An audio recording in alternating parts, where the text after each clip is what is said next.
ምን አደረጋል? ይህን መልእክት የማስተላልፈው ቅዱስ ሲኖዶስ ነው። እዛው ውስጥ መግደያ ያላቸው ይቅርታ አልተጠየቀበትም። እውነት ብቻ ነው የሚያሸንፈው። እስላሞች ላይ የሆነ አይነት ዘመቻ እንዲከፈት ትምክህቴ ማን ነው? እሱ ነው። ቤታቸው አልተለኮሰም በእሳት። ይሄም አጨዳ አለው እያሉ አመፀኞች ይቀጣሉ።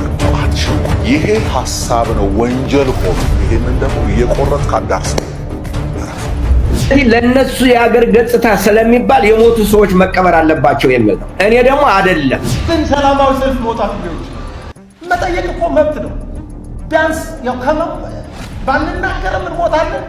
እንግዲህ ብንናገርም የምንሞት ከሆነ መሞት ነው።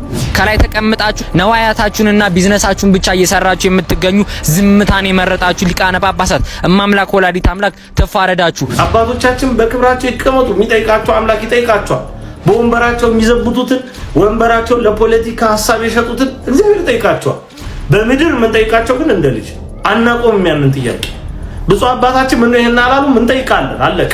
አስብበት፣ ስራ፣ ተንቀሳቀሱ፣ ተነጋገሩ፣ ተወያዩ፣ ተመካከሩ። እኔ እናንተ መገናኘታችን ለሀገር ሰላም፣ ፍቅር ነው የሚያመጣው። ጦርነት ጃሃድ አናውጅም። አውቃለሁ አንተን ኦርቶዶክሳዊ አእምሮ እንዴት ሸፍ እንደተደረገ። ሰውን አትገልም ዝም ብለን። ብንሰርክም ባንሰርክም እንኳን ክርስቲያኑ መሬት እንኳን ኦርቶዶክስ ሆነ። ሰብስክራይብ ለምንድን ነው የማታደርጉት? አሁን አድርጉ። አንተ ምን አደረጋል? ይህን መልእክት የማስተላልፈው ቅዱስ ሲኖዶስ ነው። እዛው ውስጥ መግደያ ያላቸው ይቅርታ አልተጠየቀበትም። እውነት ብቻ ነው የሚያሸንፈው። እስላሞች ላይ የሆነ አይነት ዘመቻ እንዲከፈት ትምክህቴ ማን ነው? እሱ ነው። ቤታቸው አልተለኮሰም በእሳት። ይሄም አጨዳ አለው እያሉ አመፀኞች ይቀጣሉ። ይሄ ሐሳብ ነው ወንጀል ሆኖ ይሄንን ደግሞ እየቆረጥክ አዳርሰው። አንዳንዶች ግን መጽሐፍ ቅዱስ እናውቃለን በሃይማኖት ዙሪያ የሆነ ስራ እንሰራለን የምትሉ አንዳንድ ሰዎች ግን ጌታማ ይሄን አያደርግም በመስቀል ላይ የሚያደርጉትን አውቁምና ይቅር በላቸው ብሎ ጸልየዋል ብላችሁ የምትናገሩ ሰዎች እውነታችሁን ነው? እውነታችሁን ነው? ጌታ ኢየሱስ ያን ብቻ ነው ጸልዮ የሄደው? ሰዎች አይቀጡም? እስኪ ማቴዎስ ወንጌል ምዕራፍ 23 ቁጥር 34 ላይ ያለውን ቃል ደግሞ እናንብብ እስኪ። የኔ ንግግር ብቻ እንዳይሆን ቃሉም ይናገራል። እነሆ ነቢያትንና ጥበበኞችን ጻፎችንም ወደ እናንተ ልካለሁ፣ ከነርሱም ትገድላላችሁ፣ ትሰቅሉማላችሁ፣ ከነርሱም በምኩራባችሁ ትገርፋላችሁ፣ ከከተማም ወደ ከተማ ታሳድዳላችሁ፣ ከጻድቁ ከአቤል ደም ጀምሮ በቤተ መቅደስና በመሠዊያው መካከል እስከ ገደላችሁት እስከ በራኪው ልጅ እስከ ዘካርያስ ደም ድረስ በምድር ላይ የፈሰሰው የጻድቅ ደም ሁሉ ይደርስባችሁ ዘንድ እውነት እውነት እላችኋለሁ ይህ ሁሉ በዚህ ትውልድ ላይ ይደርሳል አለ። ክርስቶስ ነው ይሄን ያለው። በጊዜው የነበሩ ሰዎችን ነው የተናገራቸው። ምን አላቸው? ከአቤል ደም ጀምሮ። አቤል በፍጥረት መጀመሪያ የነበረው የአዳም ልጅ ነው፣ ወንድሙ ቃየል የገደለው ማለት ነው እንዴ። በዚያ ዘመን እነዚህ ሰዎች የሉ። የአቤል ደም ለምንድን ነው የሚደርስባቸው? ጥያቄ ነው። ነቢያትን ልካለሁ ወደ እናንተ፣ መልእክተኞችን ልከ እናንተ ስራችሁ መግደል ነዋል። ማይመቻችሁን መግደል ነው፣ ስሙን ማጥፋት ነው፣ መውገር ነው። እስከ በራኪው ልጅ እስከ ዘካርያስ ደም ድረስ በመቅደስና በመሠዊያው መካከል ነው እኮ የገደሉት። እዛው ውስጥ መግደያ ያላቸው፣ እዛው ውስጥ መግረፊያ ያላቸው፣ እዛው ውስጥ ማስወገሪያ ያላቸው እና ይደርስባቸዋል አለ። ፌር ነው? እነሱ አሁን የሉ፣ አባቶቻቸው ናቸው ይሄን የሰሩት። ፌር ነው? መልስ ይጠይቃል ይሄ ነገር ማለት ነው። ይሄ ነገር ቀጥሏል። እስከ ክርስቶስ መስቀል ነው እንዳትል፣ ከመስቀል በኋላም ቀጥሏል። ሰዎች የዘሩትን እያጨዱ ነው።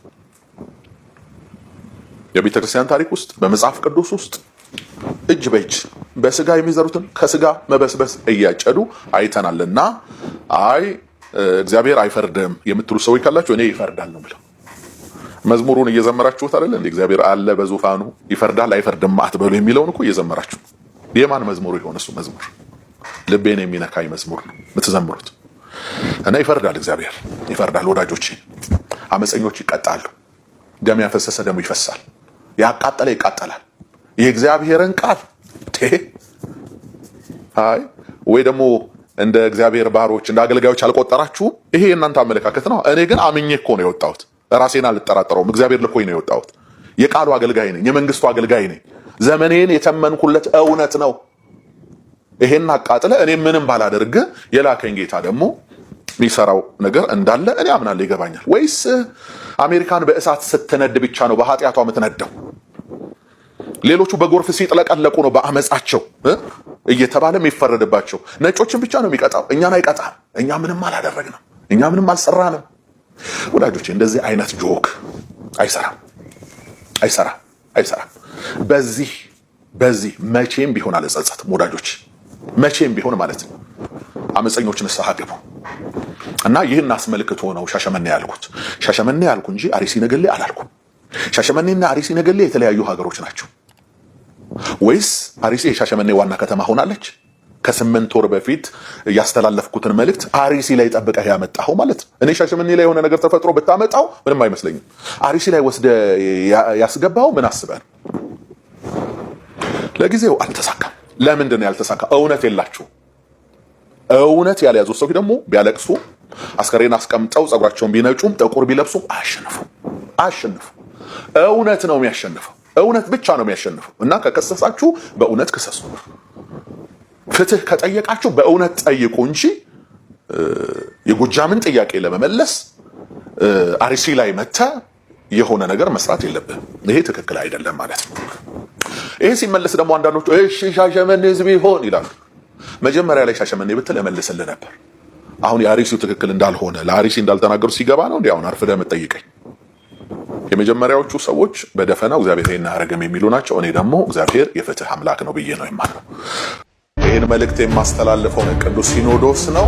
እዛው ውስጥ መግደያ ያላቸው ይቅርታ አልተጠየቀበት እውነት ብቻ ነው የሚያሸንፈው። እስላሞች ላይ የሆነ አይነት ዘመቻ እንዲከፈት ዛሬ እንደዚህ አድርጉልኝ። መጀመሪያ ቪዲዮን ላይክ አድርጉትኝና የመደመር ምልክት መኖር አለመኖሩን እሱን አረጋግጡ። ካለ አጥፉትኝ። ኮሜንት ሴክሽን ላይ ወንድማችንና በቃ ብላችሁ ጻፉለትኝና ቪዲዮን ፋቨራይት ኮፒ ሊንክ እያደረጋችሁ እንዲደርሱ አድርጉልኝ። ወንድማችን እንግዲህ በጋሻው ከኢትዮጵያ ኦርቶዶክስ ተዋሕዶ ቤተክርስቲያን ከተባረረ በኋላ በራሱ የሃይማኖት ጸጽ ማለት ነው ከቤተክርስቲያን ከተለየ በኋላ እጅግ በጣም ብዙ ነገሮቹ አላስችል ብሎታል። ሁልጊዜ የኢትዮጵያ ኦርቶዶክስ ተዋሕዶ ቤተክርስቲያን ርዕሱ ናት። ባገኘው አጋጣሚ ሁሉ የሚሰብከው እዛ ቤት እንኳን ሆኖ ስለ ኢትዮጵያ ኦርቶዶክስ ተዋሕዶ ቤተክርስቲያን ነው። ያው ሐሜት ቢሆንም ማለት ነውና እንደዚህ የሚያደርገው ሳስበው ደግሞ ናፍቆት ሳይሆን አይቀርምና ወንድማችን ደፈር በልና ያጠፋውን ጥፋት የሰራውን ስተት ሁሉ ቤተክርስቲያን የይቅርታ እጆቿን ዘርግታ ዛሬም ትቀበላለችና እስቲና በቃ ድፈርና አንድ ባል ሚስቱን አልፈልግሽም ብሎ ከፈታ በኋላ ዘወትር ስለሷ ስሟን እያነሳ ባገኘው አጋጣሚ ሁሉ ስለሷ የሚያወራ ከሆነ የነበረው ፍቅር አልለቀቀውም ማለት ነው። ለነሱ የሀገር ገጽታ ስለሚባል የሞቱ ሰዎች መቀበር አለባቸው የሚል ነው። እኔ ደግሞ አይደለም የሰው ሰብአዊ ገጽታ የሰብአዊነት መብት ገጽታ ከሚጠፋ የመንግስት ገጽታ ይጥፋ ነው። ምክንያቱም አልደረሱበትም እነዚህ ሰዎች። እኛ እየቆምን ያለነው ለሞቱት ሰዎች ነው። ለሞቱት ሰዎች ብቻ ሳይሆን ወደፊት ለመገደል የተዘጋጁ ሰዎች አሉ። ይሄ ነገር ካልቆመ ሁላችን ማናችንም አንተርፍም ነው እኮ እያልኩ ያለሁት። አንተርፍም ማናችንም። ይሄ ነገር መቆም አለበት። ማቆም ያለበት ማን ነው ነው ጥያቄው። ማስቆም ያለበት የመጀመሪያው ደረጃ እኔ እናንተ እዚህ ያለነው ህዝቡ እንዲንቀሳቀስ፣ እንዲበረታ፣ እንዲጠነክር መቀስቀስ ነው። እንዲበረታ። አሁን መቀስቀስ የሚለው ቃል ራሱ ፖለቲካ ነው ለነሱ። መቀስቀስ የሚለው ይሄ መቀስቀስ የሚለው ሽብር ተብሎ በሽብር የሚያስከስስ ነው። ይሄ ማህበረሰቡ ይደራጅ ማለትም ፖለቲካ ነው። ማህበረሰቡ ራሱን ይከላከል ማለትም ፖለቲካ ነው። እነዚህ ሁሉ ፖለቲካ ናቸው ለነሱ። ለኛ ደግሞ ራስን ማስጠበቅ ህልውና ነው። የህልውና ጉዳይ ስለሆነ አትንኩኝ፣ አትግደሉኝ ማለት ሰብአዊነት ነው። ይህንን እንዴት አድርገን እናስታርቀው? ከዚህ ስንወጣ ነው ማህበረሰቡ አንድ ሊሆንልን የሚችለው። እኔ እናገራለሁ በአርሲ ምድር ላይ እንደ ቅጠል እየረገፋችሁ ያላችሁ ደማችሁ እንደ ውሃ እየፈሰሰ ያላችሁ እናንተ ኦርቶዶክሳውያን ባለማዕተቦች ሁሌም በልቤ ውስጥ ትኖራላችሁ። ከላይ ተቀምጣችሁ ነዋያታችሁንና ቢዝነሳችሁን ብቻ እየሰራችሁ የምትገኙ ዝምታን የመረጣችሁ ሊቃነ ጳጳሳት እማምላክ ወላዲት አምላክ ተፋረዳችሁ። ደማችሁ እንደ አቤል ደም ይጣራል፣ ደመናም ሲሆን ያማል። ሰማያዊውን አክሊል የተቀዳጃችሁ እናንተ ኦርቶዶክሳውያን ባለማዕተቦች በአራቱም አቅጣጫ እንደ ቅጠል እየረገፋችሁ ጥይት እንደ ውሃ እየተርከፈከፈባችሁ ያላችሁ እናንተ ሰማዕታት ባለማዕተቦች ከልቤ ሰሌዳ ኑሪያችኋለሁና በፍጹም በምንም አይነት ሁኔታ ቢሆን ከልቤ ሰሌዳ ላይ አትፋቁም። ሁሌም በልቤ ትኖራላችሁ። እማምላክ ወላዲት አምላክ እቅፍ ድግፍ አድርጋ ከደጋጎቹ ከአብርሃም ከይስሐቅ ከያዕቆብ ጎን ታስቀምጣችሁ። በጣም የሚገርም ነው። ሊቀ መዘምራን ቴዎድሮስ ዮሴፍ በጣም ከመወዳቸው የቤተክርስቲያን አገልጋዮች መካከል አውራው ለኔ በኦርቶዶክስ ተዋሕዶ ቤተክርስቲያን ላይ ሰው መሆን አሻራ ብሏል አሳርፏል ብዬ ካልኩ ሊቀ መዘምራን ቴዎድሮስ ዮሴፍ በልዩ ፕሮግራሜም ወቅት እጅግ የምወደውን ሽልማት ሰጥቼ አክብሬ ጉልበቱን ስሜያለሁ። እጅግ ነው የምወደው። ነገር ግን ሰሞኑ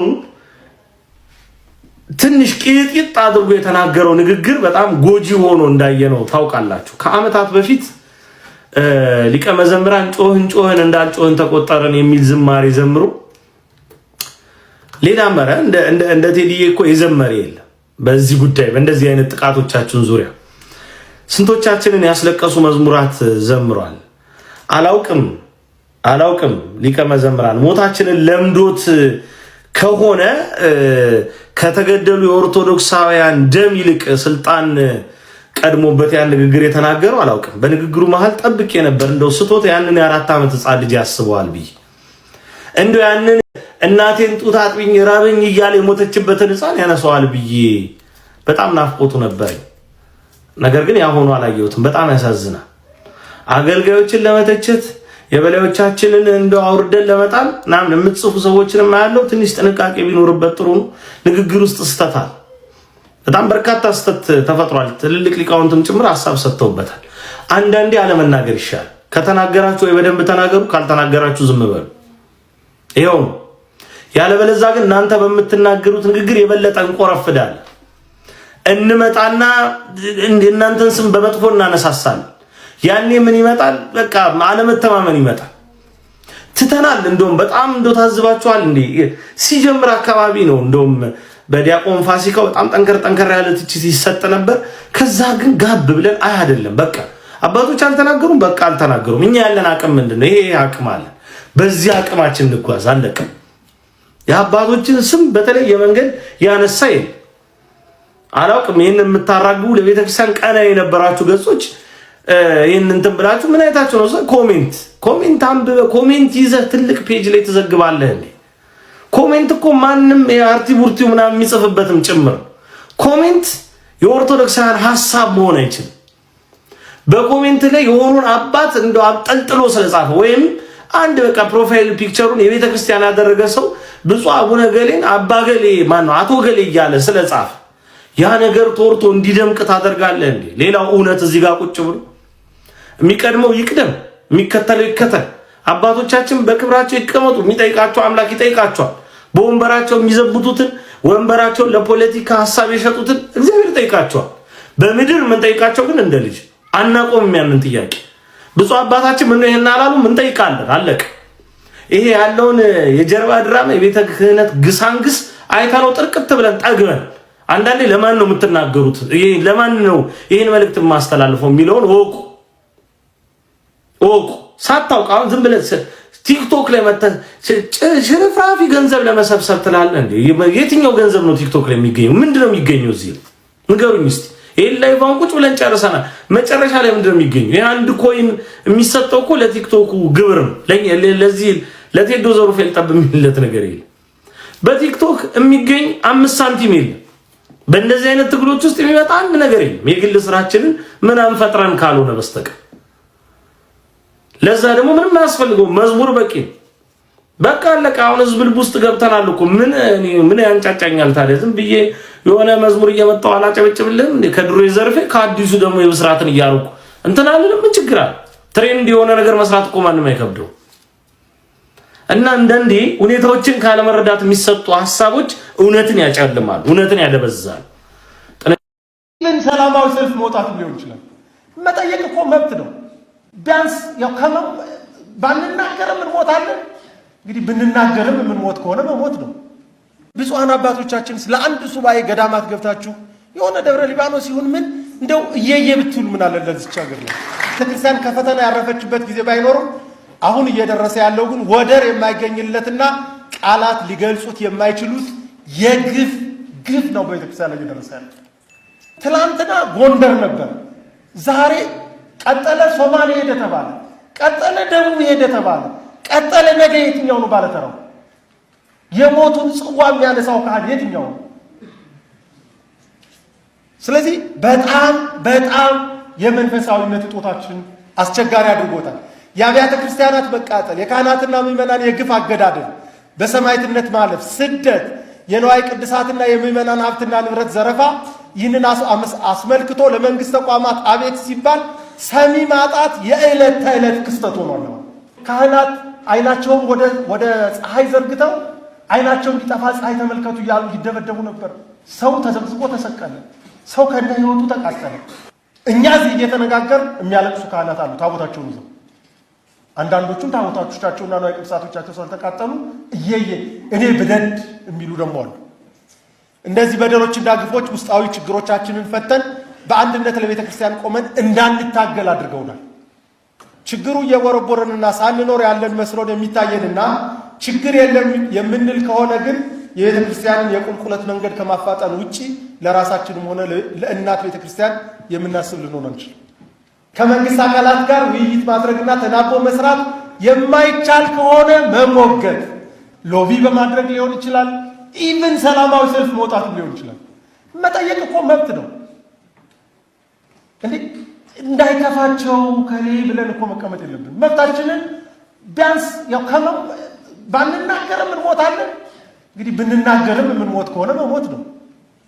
እውነቴን ነው። እንደው እኔ መቼም በልጅነት ነውና ብዙ መናገር ባይሆን እንደው ብፁዓን አባቶቻችን ለአንድ ሱባኤ ገዳማት ገብታችሁ የሆነ ደብረ ሊባኖስ ይሁን ምን እንደው እየየ ብትሉ ምን አለ ለዚች ሀገር ነው። እኛም ቅድም መላከማው ያሉት አለ እነ አባቶቻችን ላይ ብቻ ጣት መቀሰር አይደለም። እኛስ አስተዳዳሪዎች በጋራ ሆነን ለምን አንድ ገዳም አንል? መምሪያ ኃላፊዎች ለምን አንል? እኔ ከላይ ልጀምር ብዬ ነው። አባቶቻችንን ብቻ ለማለት ፈልጌ አይደለም። መምሪያ ኃላፊዎች አንድ ሆነን ገዳም ሄደን ለምን አናለቅስም? ስራ አስኪያጆች ለምን ሄደን አናለቅስም? የአንድ የራሔልን እንባ አይደለም እግዚአብሔር ተመልክቶ እስራኤላውያንን ነፃ ያወጣቸው? ምን ነው ዛሬ የራሔልን እንባ ከኛ ጠፋ? ስሙኝማ እናንተ የተወደዳችሁ ኦርቶዶክሳውያን ክርስቲያኖች ባለማዕተቦች፣ አንበሳ ለምንድን ነው የሚፈራው? የአንበሳ ኳሊቲው ምንድን ነው? ከሌሎች እንስሳት የተለየ ሆኖ ነው? አይደለም። አንበሳን እኮ በጉልበት አሳምረው የሚበልጡት እንስሳቶች አሉ። በሩጫ በፍጥነት ከአቦ ሸማኔ በላይ ፈጣን ሯጭ የለም። በፍጥነትና በቅልጥፍና በማጥቃት ከነብር በላይ ፈጣን የለም። ሆኖም ግን እነዚህ ሁሉ እንስሳቶች ተስማምተው የአንበሳን ጀግንነትና አስፈሪነት በጫካው ላይ ያለውን ንግስና አክብረው ነው የሚቀመጡት። አይተናኮሉትም። ለምንድን? where is came from this quality? እንዴት አገኘው ይህን ኳሊቲ አንበሳ? አጠጋብ ላይ ልንገርህ አንተ የተወደድክ ኦርቶዶክሳዊ ወንድም እህትዬ፣ የአንበሳ ኳሊቲው አንድ ላይ መጓዙ ነው። በህብረት መጓዙ ነው። አንዱ አንበሳ ለሁሉ አንበሳ፣ ሁሉ አንበሳ ለአንዱ አንበሳ ነው። አንድ አንበሳ ብቻውን ሲሄድ አታገኘው። እዚህ ህብረት ውስጥ ገብቼ ተናኮላለሁ የሚል እንስሳ ማን በጫጭቆ እንደገደለው ራሱ የሚያስብበት ጊዜ የለውም። ይህን ጠንቅቆ ስለሚያውቅ ማንም አይተናኮላቸውም አንበሶችን። እየሰማኸኝ ነው? አንበሳ እንኳን ተተናኩሎ ተኝቶ ያስፈራል። ቢተኛም በህብረት ነው ቢተኛው። አንበሳ ተነጥሎ ሲሄድ አይታችሁ ታውቃላችሁ? አንድ ላይ ነው የሚሄዱት። ይሄ ለአንተ ምሳሌ ነው። አንተ የይሁዳ አንበሳ የተባለ ክርስቶስን የለበስክ ኦርቶዶክሳዊ እየሰማኸኝ ነው? አንተ ክህነትህ አንበሳ ተብሎ ከተጠራው ከቅዱስ ማርቆስ የሚመዘዘው ኦርቶዶክሳዊ ስለ ቅድስት ቤተክርስቲያን ስደትና መከራ ለመመካከር ስትመካከር የዘላለም መንግስትህን አስበህ ነው የምታወራው የምትነጋገረው። አንተ ዛሬ ገና እየተመካከርክ ነው ያለው። ሰዎቹ ፕራክቲካሊ ስራ ጀምረው ሰዎችን እያረዱ እያሳዩ ነው ያሉት በማተባቸው ምክንያት።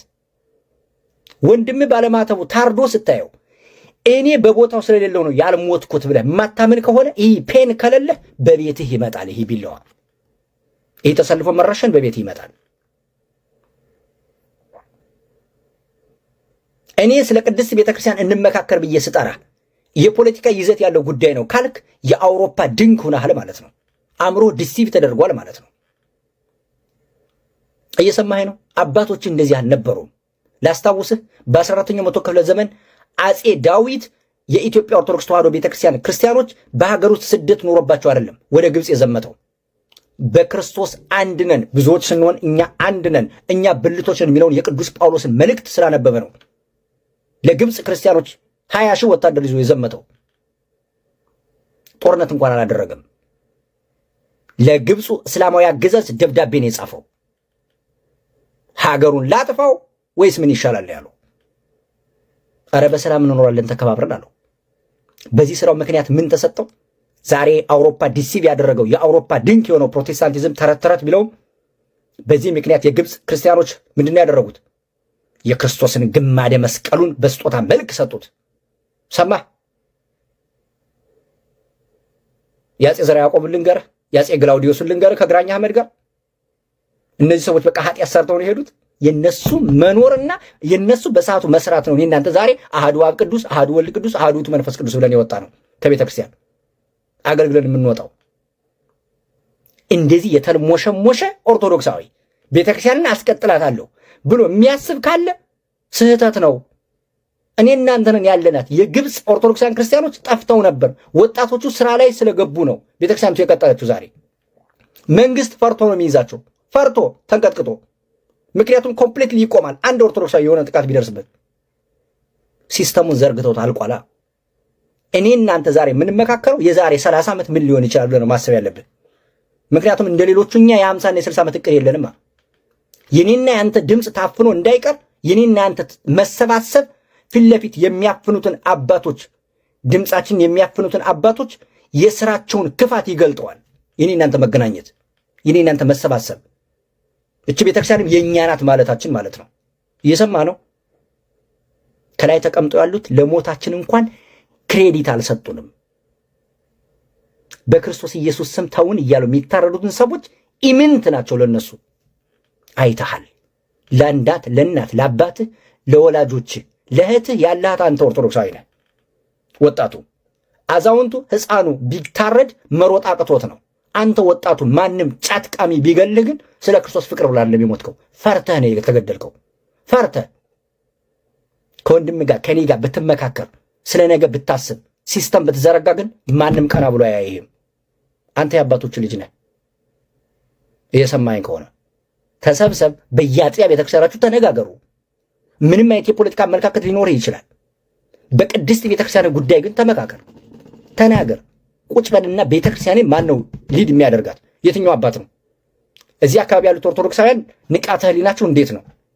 ተምረህ እኮ ይሆናል፣ ዲግሪ ይኖርሃል፣ 12ኛ ክፍል ጨርሰህ ይሆናል። ይህን ማድረግ እንዴት ያቅትሃል? ስለ ክርስቶስ ብለህ አንተ እንዲህ ስታደርግ ደግሞ አንተ ውስጥ ያለው መንፈስ ቅዱስ መስራት ይጀምራል።